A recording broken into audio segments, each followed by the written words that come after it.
ভোটের ফলাফল ঘোষণার ঠিক আগের দিনে মন্দিরে পুজো দিয়ে শুভ সূচনার বার্তা দিলেন বিজেপি প্রার্থী শঙ্কর ঘোষ। রবিবার সকালে রথখোলা মোড়ের কালীবাড়ি মন্দিরে তিনি পুজো দেন এবং মায়ের আশীর্বাদ প্রার্থনা করেন। পুজো শেষে সাংবাদিকদের মুখোমুখি হয়ে শঙ্কর ঘোষ জানান, আজ রাজ্য জুড়ে বিজেপির প্রার্থীরাই মন্দিরে গিয়ে পুজো দিচ্ছেন। তার কথায় পশ্চিমবঙ্গের মানুষের কল্যাণ এবং আগামীকাল ভোট গণনার মাধ্যমে একটি নতুন পশ্চিমবঙ্গের সূর্যোদয় হোক, এই প্রার্থনাতেই মায়ের দ্বারস্থ হয়েছে। তিনি আরও বলেন, মানুষের রায় শেষ কথা, আর সেই রায় যেন রাজ্যের উন্নয়নের পথে এগিয়ে নিয়ে যায়, সেটাই তাদের কামনা। এদিন তার সঙ্গে উপস্থিত ছিলেন দলের অন্যান্য কর্মী সমর্থকেরা।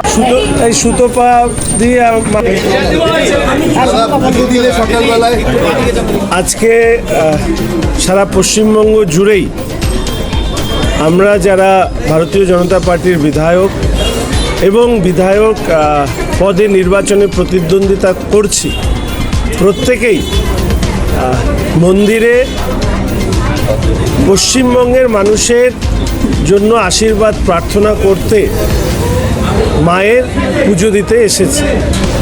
আমরা আশা রাখি যে আজকে মায়ের কাছে যে আমাদের কামনা, মায়ের কাছে যে আশীর্বাদ আমরা প্রার্থনা করছি, যে ভবিষ্যতের পশ্চিমবঙ্গ, আগামীকাল যার প্রতীক্ষায় পশ্চিমবঙ্গের সমস্ত মানুষ আছেন, আমাদের পশ্চিমবঙ্গ যেন নতুন রূপে আগামীকাল তার সূর্যোদয় হয়, তারই প্রার্থনা মূলত করবার জন্য আজকে আমি এখানে আমাদের কার্যকর্তাদের সাথে মহিলা মোর্চা সহ অন্যান্য ওবিসি মোর্চা সহ অন্যান্য কার্যকর্তাদের সাথে নিয়ে আজকে মায়ের কাছে আশীর্বাদ প্রার্থনা করতে আমরা এখানে এসেছি।